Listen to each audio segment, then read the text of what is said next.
同志们大家好，欢迎收看《村民大会》，我是吴思琪。今日嘅村民大会来到位云林县太平乡，人讲係鹹菜嘅故鄉。講到鹹菜，大家都會想到同客家有關。韓國天涯背後看到有三山國方面嘅牌樓，也係早上客家老祖公來到雲江南平陽蔬菜開建嘅時節，係嘅其中一件咩喎？現時發展到今，咪係菜天園其中一個信用中心。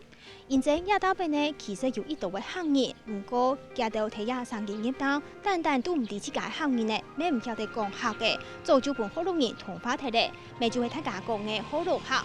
亞道睇亞呢，單都係意思港中來落實，故所同看到睇亞順巷就有幾大片嘅田丘，韓國睇田丘順巷有一間又一間嘅肉雞廠。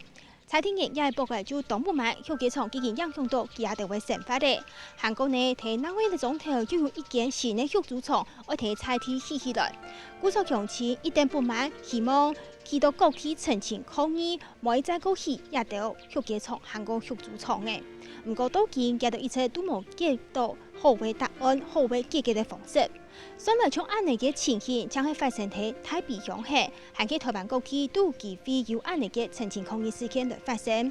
今日嘅村民大會就來到為太平洋，為帶大家去到總頭，共下來討論台灣國嘅畜牧產業嘅發展。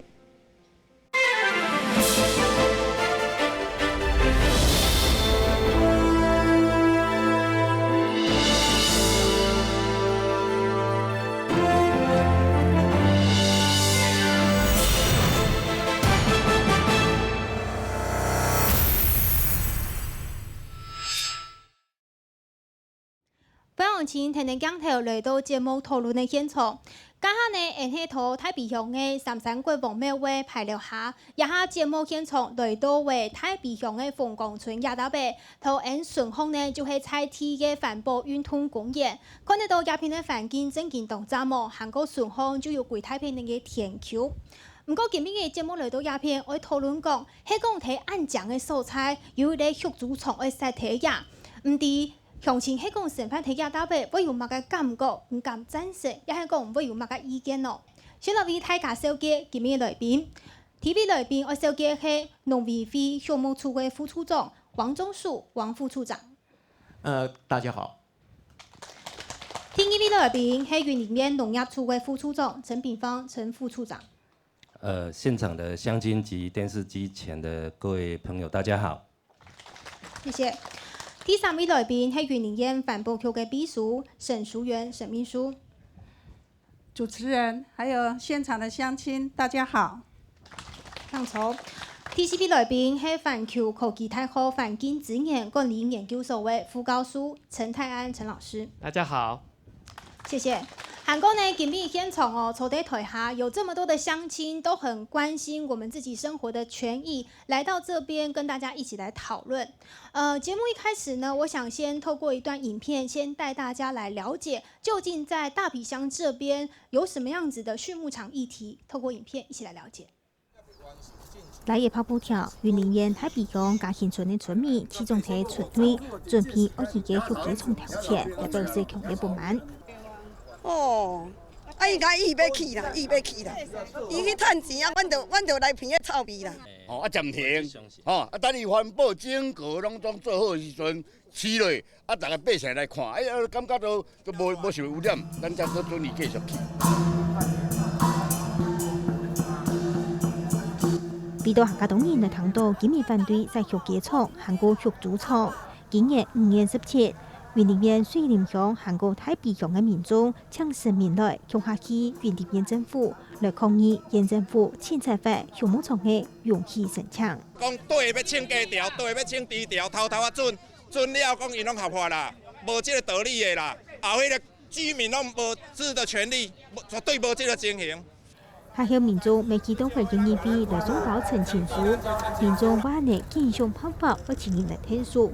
就不認證，也都是在無干無殺的。鄉公所澄清，縣政府澄清，然後開調解委員會沒有結果，他還是容許建造，還是一樣都準啊。所以我們澄清也沒有用啊。那監察案反映，農委會反映，所得到的答覆都是業者都是合法的，為什麼合法？他知道怎么去玩弄法律啊。就算云林县议会在5月25日通过修正云林县新起项目场自治条例，审过修正过后的条例还可以管唔到旧场韩国的空间内，每次知道也都几年爱青年天主的希望有冇睇的。那我们先带大家来看一份资料哦。其实目前呢，我们所知的云林县是农业大县，甚至有人说这边是农业首都。我们先来看云林县这边的养猪数量的统计。过去大家可能会觉得屏东的数量也是非常多，可是我们的场数，云林这边的场数虽然不敌屏东有1700多场，只有1200多场。不过，因为我们的养殖的可能场都是比较大，所以我们可以看到总头数来说，我们云林这边有146万多头的猪就养在云林。那屏东呢有119万，将近120万。我们从全台湾的这个比例来看。云林有占了27%点多，也就是平均4头猪有1头是来自于我们云林这边。那我们再来看一份资料，在养鸡场呢，我们可以看到，虽然我们云林不是最多的，不过它的排名也是在台湾是佼佼者，最多是在彰化，再来是屏东、台南，我们云林是位居第4。不过我们可以看到。有781场，有1112万只的鸡就养在云林这边。再看一份那个云林县的过去的农林渔牧的总产值，根据行政院主计总处的统计哦，我们去年的总产值有794亿，位居全台第1。有这么惊人的数值，可以想而知是我们在这边依靠这个畜牧产业发展起来，代替这个产业在地真的是说非常大的一项产业。一开始这个问题，我想请教一下陈老师，我们地方要发展这样子产业是没有错的啊。那居民出来抗议、出来澄清，觉得生活受影响，也不冲突啊。那这两者为什么在现在的环境上会有这么样多的澄清事件一直在发生？其实从环境的角度来讲，我想现代人对于我们的环境的这样子的一个看法哈，是越来越敏感。好，也可以说我们对环境希望要求的一个品质是越来越高的。好，那再加上我们整个都会化的这样子一个发展的这样的情况哈，让我们人住的哈，跟我们传统上面所谓的这些邻避哈，这个邻避就是指的我们会觉得很险恶的这些措施会越来越靠近。当我们越靠近它，就越觉得它可怕哈。所以，我们从现在的一些其他的例子来看哈，例如焚化炉，是，例如垃圾掩埋场，是，例如这个所谓的电磁波的这个基地台，我们都不喜欢。那像这样子一个养鸡或养猪的这样一个畜牧场啊，如果离我们的生活的空间很接近的时候呢，这对我们一般的居民来说，当然是很难接受的。啊，尤其是如果我们从刚刚的这样一个资料来看，全台湾的养鸡跟养猪的这样子的数量哈，实在是我们云林可以说是数1数2啦。没错。那尤其是在我们大皮乡，好，包括嘉兴跟咱这波球轮这个所在，好，说实在的，这些设施啦，哈，都离我们的生活空间实在是太近了。这个对我们的居民来讲，当然是一个很难接受的。可是就有我们过去这边畜牧业是长久在地方发展，为什么最近或者说这近年来才会有这样的议题一直在发酵？我想不是最近大家才对这个事情有感觉了哈，是，只是说过去我们的养殖的方式可能跟现在养殖的方式哈，这个我们这边有畜牧专家，他们可能更清楚哈，会有所不同。它的规模呢，可能比以前更大哈。如果我们从整个台湾的这样子的一个分布来看的话，过去高屏的数量比我们还多，那可是现在呢，我们云林有这个更超越的这个部分。那再加上呢，我想在地居民哈最在乎的一件事情呢是这个地方到底带给我们多少的利益哈。所以也就是说，养猪养鸡的利益是归于谁？然后呢，它所带来环境的这样子的一个困难又是归于谁哈？那这个里面我们认为是有环境正义的一个问题。谢谢老师。我们从刚刚的产值来看，再加上刚刚老师提到我们环境意识的抬头，过去这样的议题其实就已经存在了，主要还是在数量的部分。那究竟这些厂在云林甚至是其他的县市，我们要一个合法的营运，要透过哪些程序？如果说我们在处理这些个案，或者说有这么多的案子，大家都说我们是合法申请、依法在做这样的执行、这样的营运，我们来养猪养鸡都是依法，一切都没有违法，那为什么居民还要抗议呢？我们养猪养鸡，所有的畜牧场，它要申请的时候，它必须要先要有农牧用地的容许，可以来做这个畜牧设施。你拿到许可之后，你申请拿到许可之后，你才可以去下一步。那当然，你要拿到这个许可申请当中，还要经过实地的会勘跟书面资料的审查等等的步骤。都通过了，没有问题了，才会核发许可。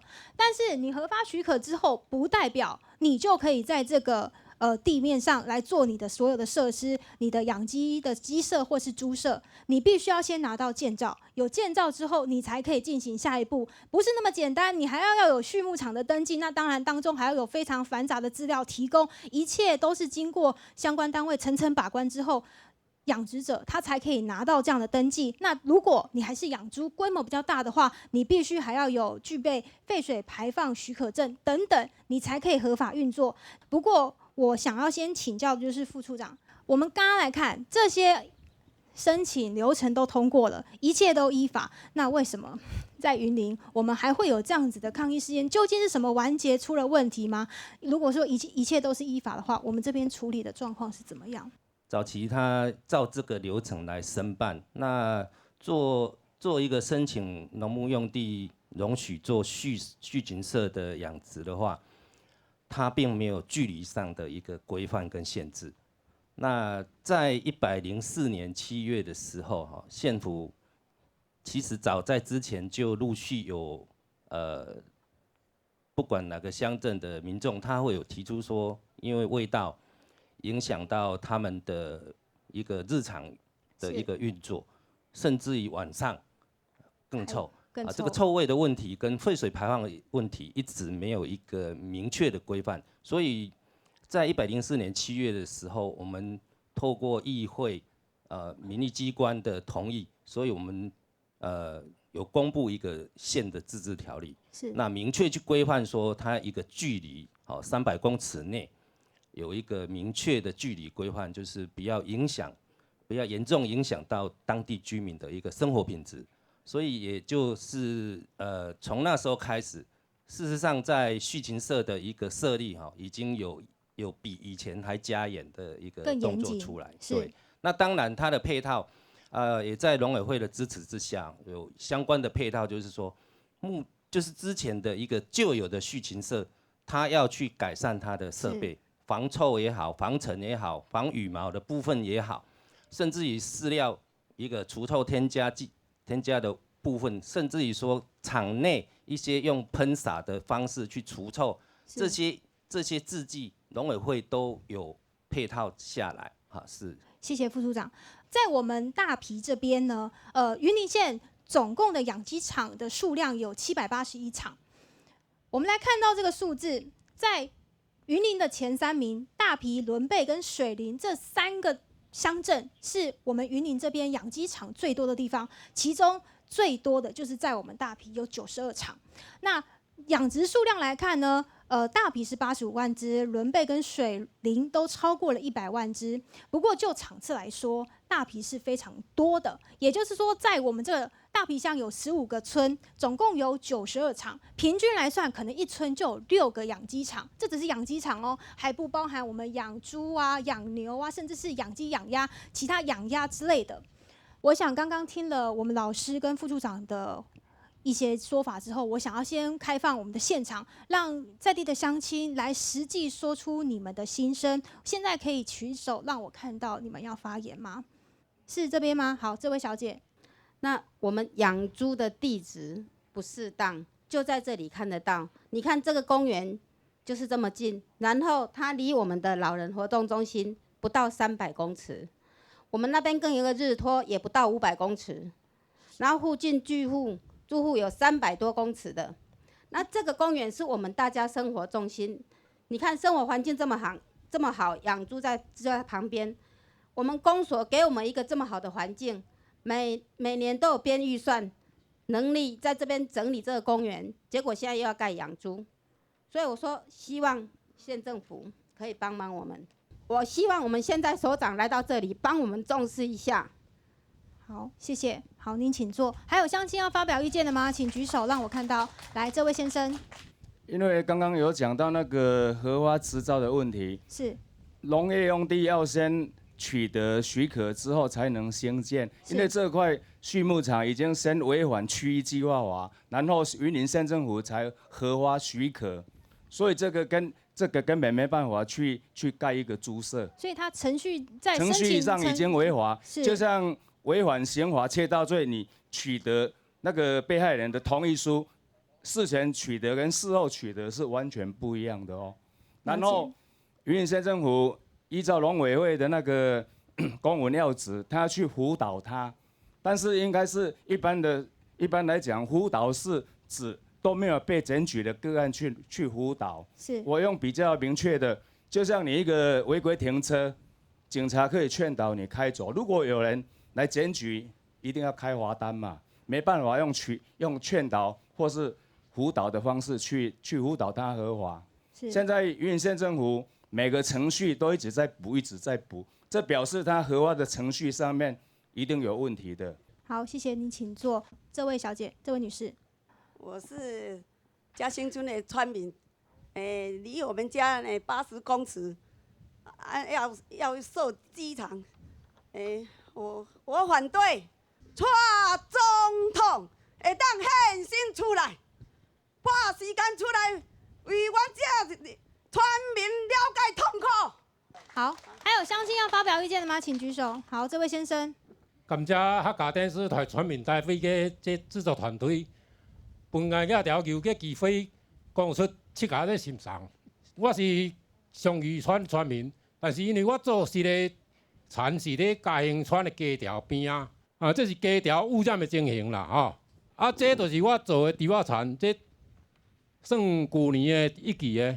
风台无来，无落大雨，规区倒甲平平。吼，迄挂猪仔来安尼，大家哀叫讲我唔甲你挂，尾也是硬讲拜托。这位先生，您拿的这个都是你自己的田里种的作物实际的状况，就是因为你的田就在养鸡场旁边。刚好是在养鸡场的旁边，高丽菜、东白啊，已经顾甲包起来，要下好厝啊。结果咧，要厝的时阵，外口烟共款加塞烟，规粒甲你烂掉去。谢谢，感谢大家。谢谢先生。请问现场还有乡亲要发表意见吗？请举手，让我看到。好。啊，低调你就知污染非常大，吼！这政府咱若要这个公务员若要把关啦，咱一定爱有一个良心啦，吼！记一个咧，咱水拿这场，尾下因孙康先啊会过，你这个安养院甲准落，伫这个隔壁啊，你搁甲准一个低调，这公务员是食饱你创啥？对无？所以水若人控制有过。你已经安养院共准落啊，隔壁要甲准低调，这哪有道理的吼？记这个咧，所以未来的咱公务员这边啊，爱好好检讨啦吼。谢谢，您请坐。我再开放一位，还有乡亲要发表意见的吗？好。政治学上说，资讯的不对称会导致权力的傲慢，就是讲因拢知，但是无甲咱讲，咱拢唔知啊，唔知伊安怎，伊就傲慢啊。所以我才想说，今天要讨论的，其实既然是村民大会，我们要讨论的是乡亲感受的问题，而不是法律的问题。站在主管机关的权责，他一定不会觉得是违法，其实他就是违规。违规他就是用行政裁量权，因为行政有权嘛。敢若罚单，伊会使3600、1800，伊甲你开1800还是开3600，迄在伊的啊。所以即马徛你的角度，伊会讲最好听，我是要辅导业者，但是其实伊都违规在身啊。所以咱就袂爽嘛。所以我在这边提出这2点：资讯的不对称跟权力的傲慢，是不是包括我们中央机关跟我们县政府能够回去好好思考，在产业发展与居住正义这2个天平的两端，如何有一个对话机制？这个很重要。资讯不对称，权力的傲慢，请我们中央的官员好好去思考这2点。谢谢，您请坐。好。我第一波就先开放到这边。针对刚刚乡亲，不论是我们在地丰冈村的乡亲，或是嘉兴村，还有我们的议员跟代表他们所提出来的问题，我想包含了有很多生活的感受，还有过程当中申请要设厂的一些程序的问题，公不公开，有没有跟居民沟通，我想这都是大家的感受啦。实际我先请教一下副处长，公务员依法行政这是一定要的，所以在这个数据上面会有一些看法不同，是，甚至于说刚刚反映的资讯不对称这个部分，其实中央跟地方都一直在努力，在让这个资讯透明。但是业者在申请，或者是农民在申请案件的话，他有各自的问题，不可能在这个现阶段都把它公开透明，甚至于说在审查当中，政府还做不到这个公开透明。中央的一个规范就是要辅导业者怎么样来走合法的管道，让它合法化。是，这个是大家要一起努力的部分。那个除臭的部分，它的设备改善的部分要去加强。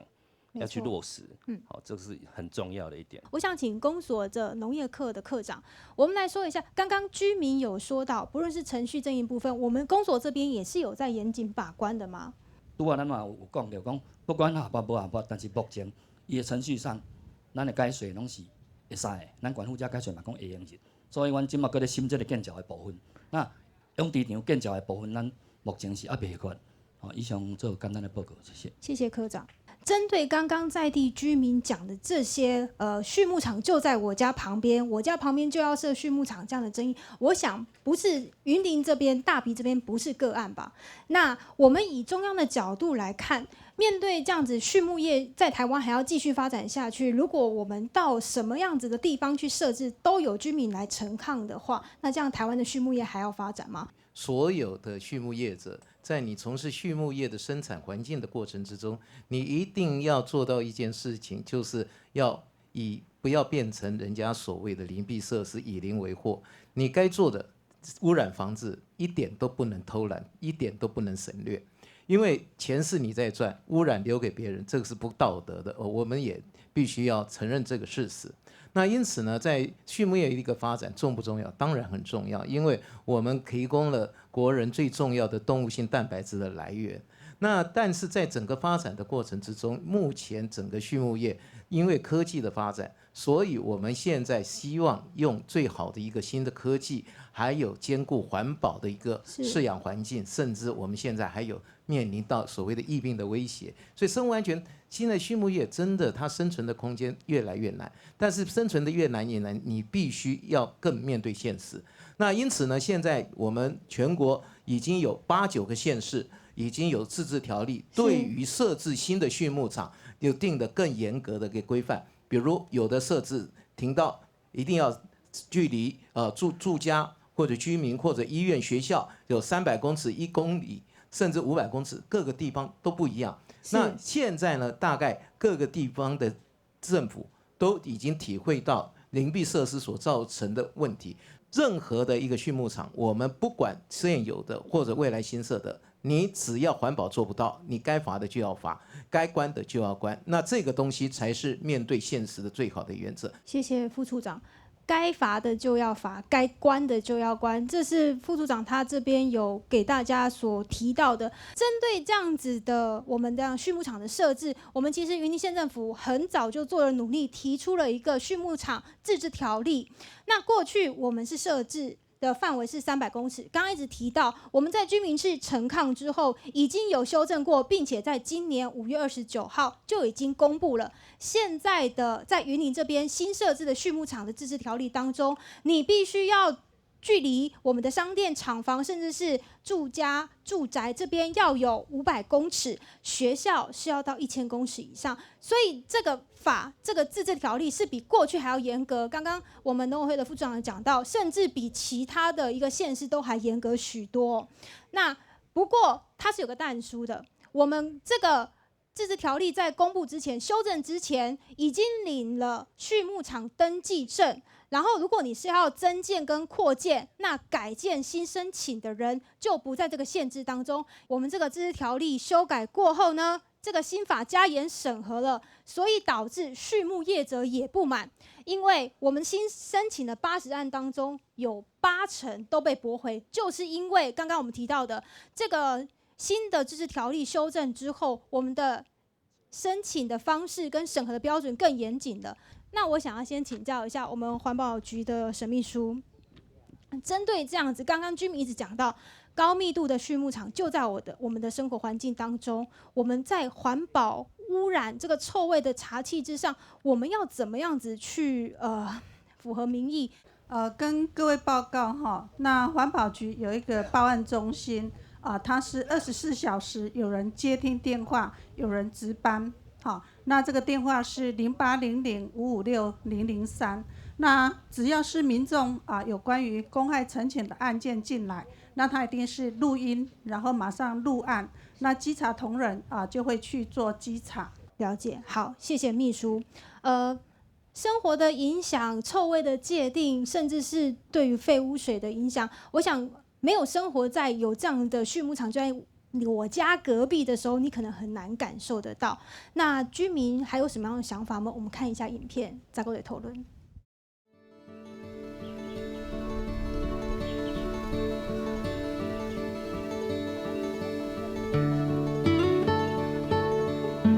目前呢，下组石头，太平乡凤公村的环保运动公园其中的一道日，街道有道草地亮天绿，有道草地树荫下。见了量见大嘴骨，不过一讲到村内度可能会有新起的肉猪场，大家都蛮期待。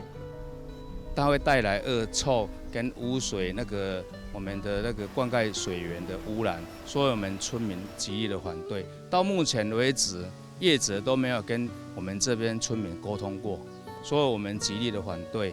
地菜味真臭啦，都个咸水哦。嘛袂使淹落去田啦，迄田会咸死啦，种袂起来啦，稻会下个啦。现在凤江村唔但仅有一个公园绿地，还有几大片的长又有位嘅田丘，咩还有就按落成启用的老年日照中心。有按针对嘅环境，居民讲嘛嘅，你每自家嘅生活环境顺好，有育猪场，还卡唔是讲迄睇自家嘅不卡顺康。阮兜就甲伊隔壁的钢片离啊的尔，钢片种土墙啊。互阮因这边是因要饲猪的，这边是阮大的啊。北风来我拢当钓啊，是毋是安尼？当个啥物味我拢会闻到啦。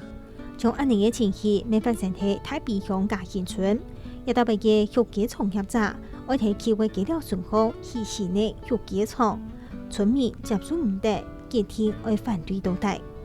那边呢，住到20人呢，比叠20人呢，低，所以讲点啊，也哈，真痛苦，真艰苦就错啦。喊天唔应，无法度，喊救人嘛无法度。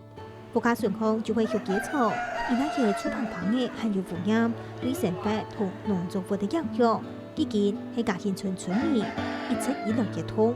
也把家到各天按行出的地方来争取自家生活的权益。睇田丘顺风，睇副卡顺风，就有育鸡场、育猪场，安尼嘅感觉唔敢正经，感受唔到嘿。不知道乡亲如果觉得自己的住家旁边就是养猪场、养鸡场，感受是什么？在大皮乡，我想很多乡亲应该都感同身受。我们现在就把时间再交给现场的乡亲，如果有意见的话，请举手，想表达你的意见。那个湿气比较重的时候，跟那个摄氏在20几度的时候风没有很大的时候，那个苍蝇就很多了。就是下雨过后，那些苍蝇都出来，就一年大约有6次以上，就好像飞袂离的啦。伫厝的好真正好像飞袂离的啦，拢念够济，一天念咧5、6张以上。我再问你，家场吼。愈去愈看，即马起来一架空。田边几农会损失无？你问恁啦，看会损失无？伊代代一直趁钱哦，啊，遮个农，遮子孙呢，免怎？食土，对无？啊，遮长官甲我斗3工，吼，互阮遮个农甲我较真较好过咧，莫来食土就害啊。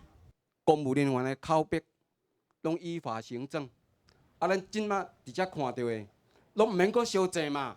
伫遐咧空拍，伫遐咧举高，伫遐咧啥货？你伫遐遮目测安尼即个距离，咱的运动公园步测安尼才几步，啊，你要用公文式的来你甲解说，无怪阮中客代表伊甲讲，大家就是袂爽。我要建议即个政府哦，对咱这伫遐看，伊迄个农事还袂过，动土墙，搁囤废土，搁猪屎窟啦、化粪池囤，迄起啊悬，啊伊化粪池起啊悬是浮的，另一你若真是落过啊是猪，伊排水的猪屎水落去为下游阮大家有咧捡到排水沟的水去咧淹猪啊，安尼是要安怎淹？农事还袂准的时，伊就动土墙，啊，甲迄废土、甲废水窟拢好啊。啊，你甲开一个6万块的罚单，啊，罚单你也像阮百姓，阮若百姓你起的要起一间啊农舍呢，要起一间啊农舍，要起的时，你囤土囤好，你来去清农时还袂出来，囤土囤好，就要叫你恢复原状呢。啊，你叫你恢复原，啊，这啥那免恢复原状？这就讲你话讲，干那发一个问题，讲叫伊补缴就好啊。啊，补缴就准过啊，阮百姓就较歹啊，百姓都爱讲好，啊，个恢复原状啊款呢。居民还是讲到就是生活的影响，还有对这整个畜牧业政策的规划，是不是在上位的农委会可以提出一个比较好的规划？我想我们先把问题一个一个来解决好了。我想先请教老师，刚刚大家一直讲到我家旁边养鸡场，我的生活环境就是会臭，有苍蝇，那这样子的界定，我们环保局的沈秘书在这边，我们没有办法去解决这样子的问题存在吗？那大家现在普遍对于这种环保监督单位好不信任也好，或是业者的不信任也好，这样子的信任度不存在的时候，我们要怎么建立一个平台，让双方可以好好的沟通，而不是互相在一只猪，我们通常以废水来讲，它制造的污染量大概是6个人的排放量。好，我们用这样来算哈。了解。所以可以说，光是以养猪的造成的水污染，就超过了我们人的污染量。那从这样一个角度来看哈，我倒是觉得哈，从中央也好，地方也好，真的要仔细去思考，我们未来对于一个畜牧的这样子的一个政策哈，是不是需要更精细的去做这样子的一个评估了哈？刚我们中央特别提到，在畜牧法里面其实是可以在政策上面本来就可以做调整，对吗？是。县政府过去曾经做过，可以暂时的不开放新的设置。那现在是不是到了应该要检讨的时候？我想这个可能中央要评估，我们地方政府也应该要再评估。好，那至于做法上面到底是预防好还是事后的取缔管制好？我想这个答案大家都很清楚，应该是预防重于治疗嘛，哈。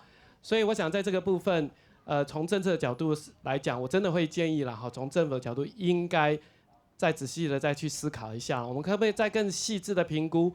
可能过去是以县市为单位来算我们整个的这样子的一个养鸡养猪的量，可是我看刚刚大批哈，尤其嘉兴或者是我们丰冈村这个地方，很明显的告诉我们说，我们的村子已经被这个苍蝇所淹没，那这个是不是也应该成为一个要去评估的地方？好，谢谢老师。我想在实质的在讨论之前，刚刚大家一直有提到，我们希望业者可以改善，那它的改善我们有感受到吗？我们透过影片带大家来看，业者改善了哪些？那居民的感受又是什么？这个就是粉尘。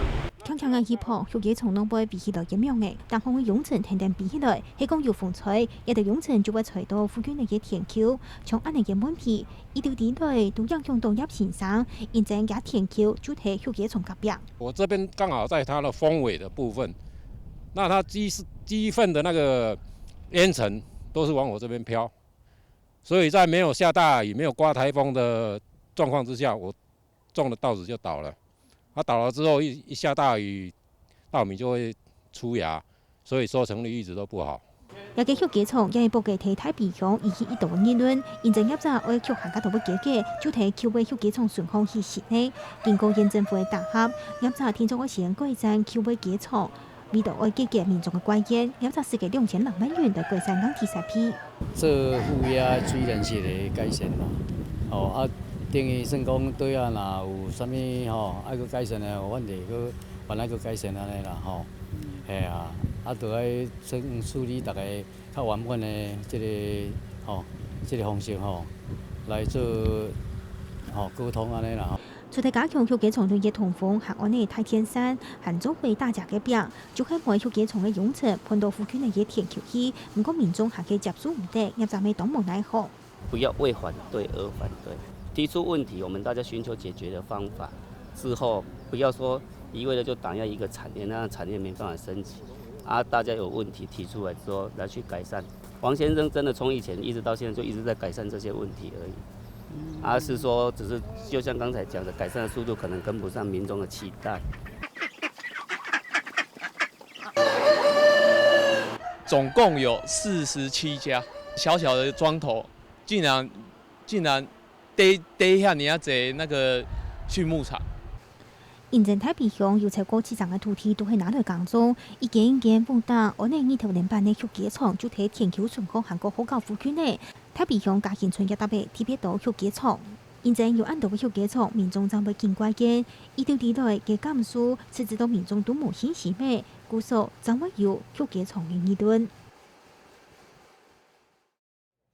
业者说有改善自己的旧厂，不过居民的感受，就像刚刚里面影片上也有看到，业者有改善，不过改善的进度跟速度似乎好像还是跟不上居民的期待。究竟是居民的期待太高，还是我们没有实际居住在这边，无法感受到他们生活的苦，他们生活到底有多大的困扰？我想，针对这样的畜牧场的争议，在地方上，大皮绝对不是个案。从我们节目一开始到现在，就一直有提到，如果台湾要继续发展畜牧产业，我相信刚刚有位乡亲提到，我们不希望跟这些业者当作敌人，我们本来就是邻居啊，为什么要当敌人呢？不过，大家心声还是要有表达的机会啦。我再把时间开放给现场乡亲，把握时间还要发言的，请举手好吗？让我看到。好，这地我是逐工来这运动啦。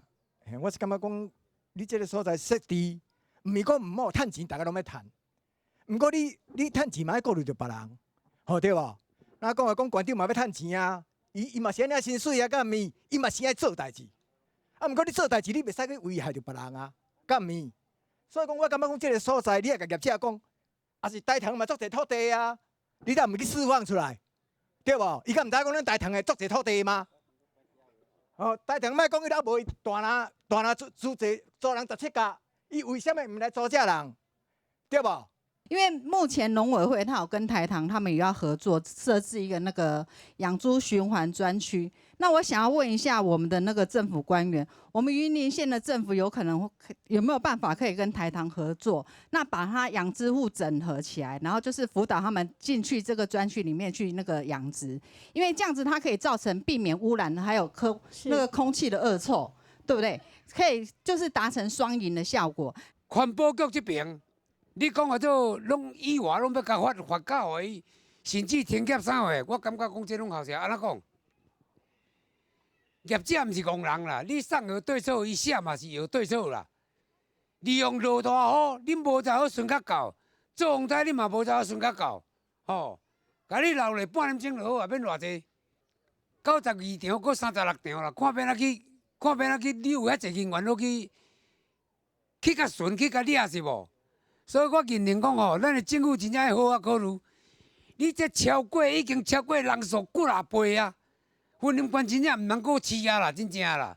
以前当然袂有感觉讲臭味臭干的，即马当然呢无共，因为做臭的，呼吸嘛啵飞吼，然后就觉得整个家乡已经变味了。让我觉得说，我们的家乡是变鸡场，变猪场。然后呢，就觉得跟我的印象中的家是不一样的。哦，因这个低调咧，因的排泄物一定爱排咧排水沟，哦，伊会排水沟，过来排水沟，哦，阮这边的这个哦，阮的水利系统就对啦吼，哦，阮的先就排咧排水沟，啊，毋过咧，伊水尾就甲捡起就吸水，哦，啊，吸水咧，伊会走去，哦，咱这个农业哦，咱的水稻也好，哦，啊，咱的这个哦一寡农作物，哦，伊会走去遐，哦，啊，过来猪咧，哦，咱的猪屎的排泄物咧。哦，到底咧有重金属无？哦，因应该拢会注一寡哦，医用车一寡车嘛。哦，所以咧，哦，这养殖业不但破坏着阮的迄个居住的这个环境啦，吼，过来破坏着哦，阮这个农作物的成长，甚至咧，哦，做来危害着咱全国人的健康是安怎？哦，阮大鼻乡咧是这个农作物咧。哦，阮尤其阮的水稻咧，是可能全国同大宗的这个水稻，水稻一定爱用水，哦，一定爱用水。你啊看这个低调，哦，这养殖业这个排泄物，伊也走来到这个哦排水沟，哦，好吸水沟，啊，就是这稻啊，哦，这水稻咧去食的，啊，水稻食咧，这危害着全国。即摆咧讲到这个低调问题哦，可能咱大鼻乡吼，啊，这庄头吼，若去到阮丰田村吼。大家后朋友后亲戚去到位就拢伫屎味啦，因为阮丰田村吼讲起来可怜啦，顶游咧4、5条低调啦，伊的排水拢对阮庄园入去啦，吼啊，搁再来，阮庄园吼地势较低，风台大水一定会淹水，吼啊，搁再来像即摆今年哦8号山无做风台了，4人试着尔了，啊，拢默默入去到内底啊，啊，即摆。他拄仔咧讲啊，业者咧利用这落雨、风台天落去放滴屎水出来，啊，即摆淹咧对内底入去啊，这足食力咧了。用先讲，阮规庄拢总袂用大人啊。回归来讨论，我们先从理性面来讲，我想先请教农委会的副处长，大家都似乎很希望，是不是可以有一个畜牧专区？这个畜牧专区有办法，我们真的有在做吗？那这个进度还是怎么样？像现在这样的个案，我们可不可以在事后推动当中一起来辅导协助，甚至让他可以进去这个畜牧专区？我们可以从中央来讲一下整体的这样子的规划吗？去年哈，我们就已经开始有一个新的一个计划，就是规划畜牧这个专区哈。那畜产专区它其实它有考虑几个面向。第一件事情，我们就希望把这个经营规模不达到经济规模的，你就收了，都进入专区去。然后我们也鼓励青农回来，你都用最好的技术在专区里面呢来发展。那原来的旧有的地呢，就是我们是采总量的，不是说你今天开了一个专区，结果又增养，然后旧的还继续养，那更糟糕。那我们就是希望把原来没有做好畜牧污染防治，也没有生产效率，甚至经营规模太小的这些落后的，甚至传统的，全部修尾哈到专区去。那当然，专区里面呢，我们会做一件事情，就是第一个。我们会规划适当的经营规模，那在规划的过程之中，包括污染防治就要来共同处理。那个专区里面呢，原则上是没有住家，只有生产的地方在那里。请教副处长，现在已经有这样的。好，这个在这边讲，因为专区的规划，其实最大的问题就是土地的取得。是。那当然，所有的乡亲也在讲。大家都在看台糖，那农委会呢也跟行政院我们都做过协调。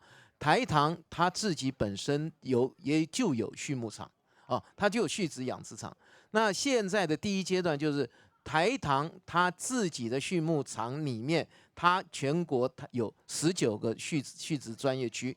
那它那个畜殖场，它要先改建，改建完了以后会把整个畜殖专区盘点出来呢，来提供。其他这个畜牧的用途，那在这个部分呢，只有唯一大家相亲大概就比较麻烦的，就是说我们云林不只是大 B， 其实云林问题真的，尤其在养猪里面，因为它规模最大，它几乎已经4头猪里面呢就有1头从云林出来，那因此在云林密度里面呢，我们在找专区的过程之中呢，我们必须要面对一件事情，就是说现有的大的猪场，你就地，你要迁进去，大概土地不够你用啦，哦。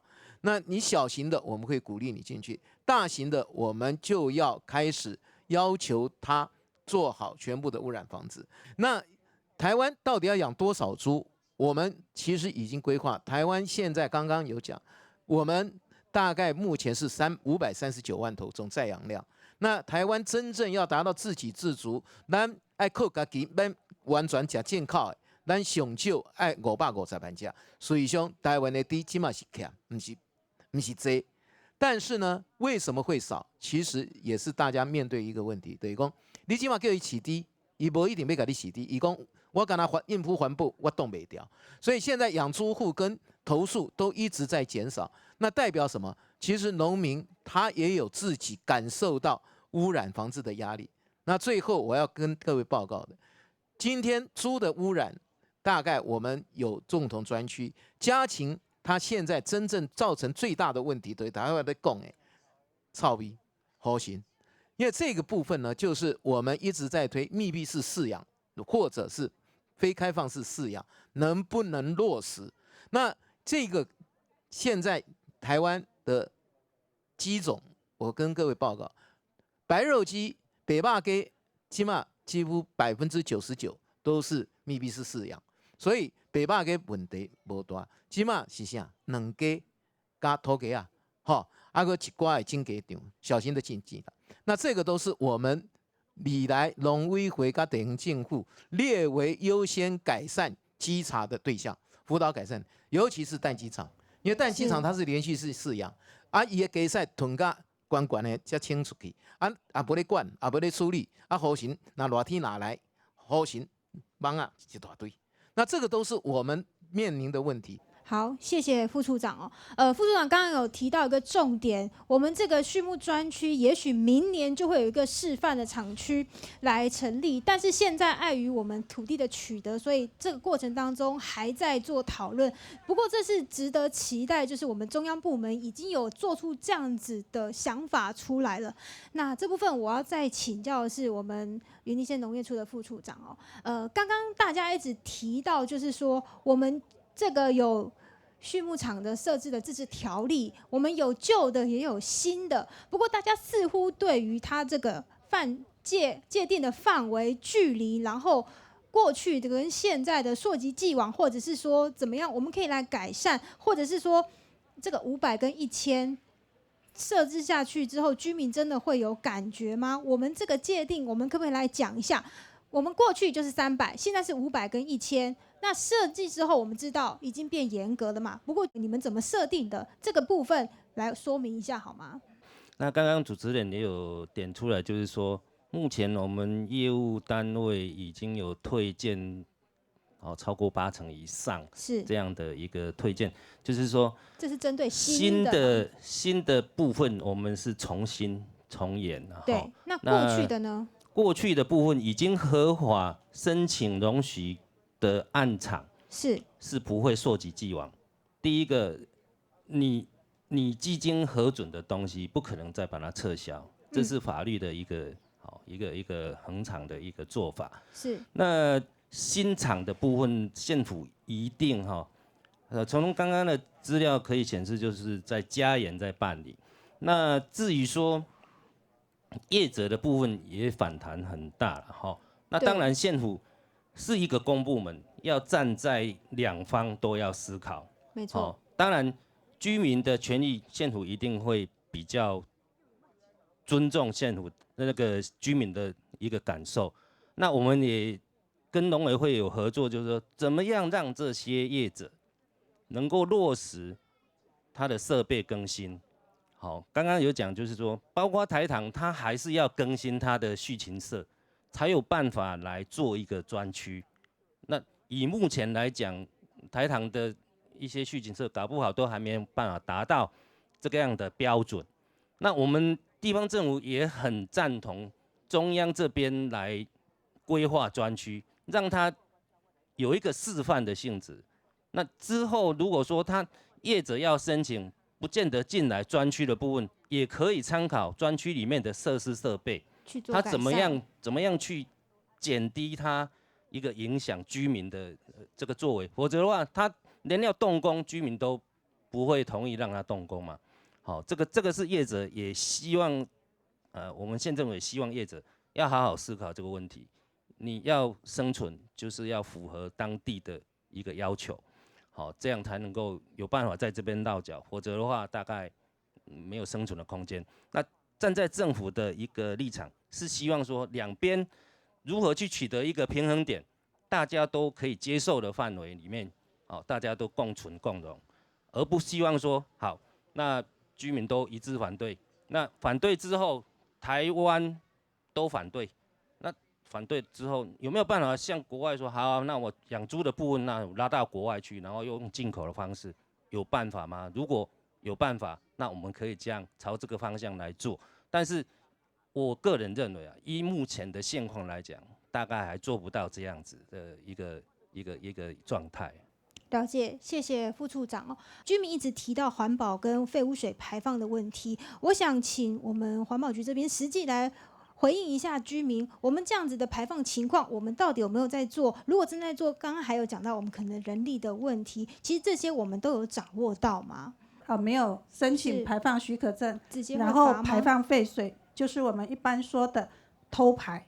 那法令上是绕流排放，那它的罚则是相当高的，是从6万到200万。那绕流排放或者是没有许可证的部分，没有许可证那它直接就命停工停业。对，所有没有许可证的部分，它就是命停工停业。那如果是绕流排放6万到2000万那依照目前我们统计到107年，针对水污染的部分，目前已经罚款额度1600多万了。那我想这个部分我们都会持续来做。谢谢秘书老师。最后想请教，看起来居民对于这样子的村庄有畜牧场这件事情，可能还是短期之内没有办法平息他们心中的不满。而且如果说就官方的说法来说，如果畜牧场、畜牧业者都是合法申请经营，我们没有理由不让他盖啊，因为他就是合法的嘛。那只是说我们能真的要盖，或者是说在这个抗争这样的抗议的情况之下，我们会有比较好的另外一种解决方式来处理吗？那我也许提供一个建议给我们的政府单位也可以思考一下了因为根据我们的公害防治公害纠纷处理法里头的第30条第2项里头就有提到，事实上我们的地方政府或者是我们的在地居民是可以跟我们的事业签订环境保护协定的。那这环境保护协定里头的内容就由双方来议定。那万一有一方特别当然这指的是甲方，也就是事业，他如果没有遵照环境保护协定里面的相关规范，就不用再经过其他程序，就可以直接强制执行。那所以如果一个有良心的业者，他也愿意好好的跟我们的居民和平共处，那我倒建议可以考虑就跟我们的地方或者不管是政府或者是我们的居民那从政府的角度来讲，它其实可以主动介入了。我想这样子的话，可以更让我们的在地居民相信说，这是站在这两边共同最大的利益来处理。谢谢老师。